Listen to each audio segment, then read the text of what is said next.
So if you've seen some of my samurai ranking videos, then you probably know by now just how much of a diehard Shuhei Fujisawa fan that I am. Basically, my philosophy is that if a movie is written by him, then you watch it. It's simple. And I really do believe that he's Japan's greatest author.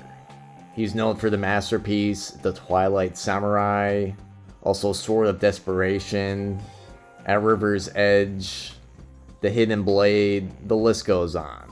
And if you want to watch any of these films, then I recommend the site SamuraiDVD.com.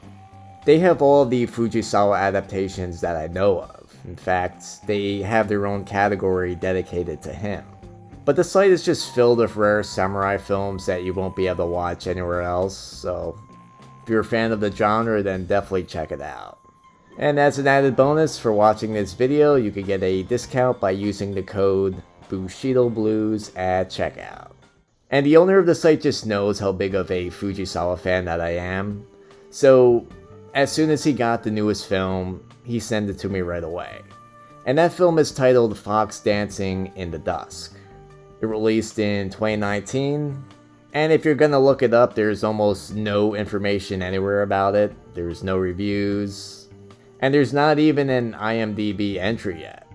So I'm really just exploring some unknown territory with this review. The only information I could see is on SamuraiDVD.com, and it states that it was directed by a Tomohiko Yamashita. And Fox Dancing in the Dusk does appear to be a television movie, and it's under the ICHIBAN Presents category on the site. But I gotta say, the film doesn't look or feel anything like a for television movie. You know, usually when you hear that, you associate it with it just being cheap and, you know, not very good. But the film doesn't look at all like it was directed by an amateur.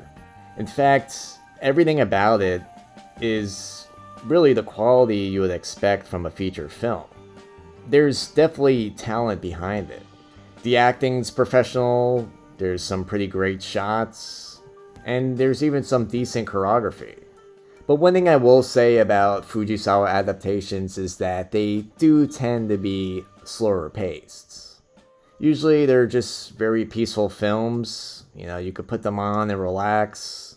They usually involve some political drama, and they almost always have a great payoff. And this film checks all those boxes.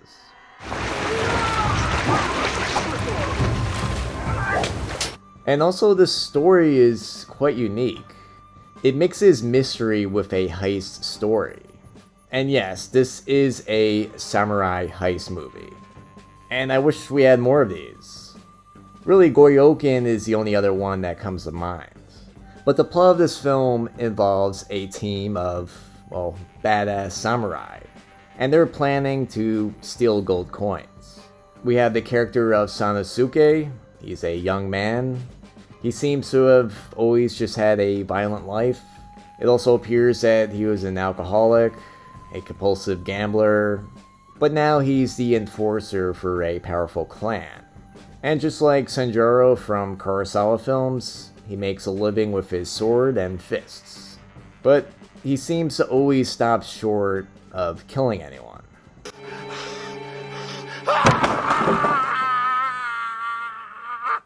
Then we have the character of the Fox. And this is obviously who the film's named after, but he's not really the main protagonist. And he's a pretty interesting character. For one, he's an older man, he was a member of the Yakuza, and he's just a great strategist. And he's the one that's the master behind this heist. And he recruits Sanosuke along with a crew of what looks like amateurs for this perfect heist.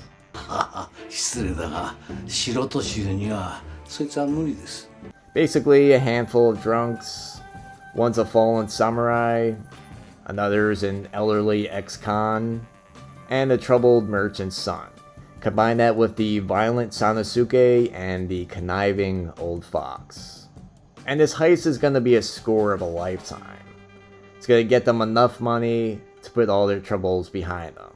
You know, that's a pretty good enough motivation. So this is definitely just a great setup. It's definitely different from other Fujisawa films that I've seen, even other samurai films. But like I said, and with other Fujisawa films, this one is on the slow side. There's really only a few fights in the film. I will say though that they are very well done. But just don't expect an Ocean's 11 heists all-out action film. It's definitely not that. Also, just the music and even the scenery, they're just very calming. So I don't really recommend watching this before bed. Don't watch it too late because you might just fall asleep. So, you know, get some caffeine in you and stay up and watch it because it's worth it. I really just enjoyed the acting and characters. I thought the actor who played the young Sanosuke was just excellent. And I could definitely see him potentially just becoming the next big samurai star. So if anyone knows any other films that he's in, just let me know. The Fox 2 was just a great character. He was a great mastermind. I thought he was perfect for the part. And I do enjoy seeing some, you know, older characters for once just playing a big part. So if you're looking for another great Fujisawa film, then this is definitely one of the better ones. And that's saying a lot because it is competing with some excellent films. I do plan on ranking all of them, which isn't really going to be easy just because, you know, we're talking about the Twilight Samurai, At River's Edge, Love and Honor, Sword of Desperation. To me, these are all grade A movies. Masterpieces. So just stay tuned for that video. I'll try to get that out soon, and then you can see where this film ranks. If you want to own any of these films, any of the films I mentioned, or any other samurai films, then don't forget to check SamuraiDVD.com, and you can use the discount code Bushido Blues at checkout.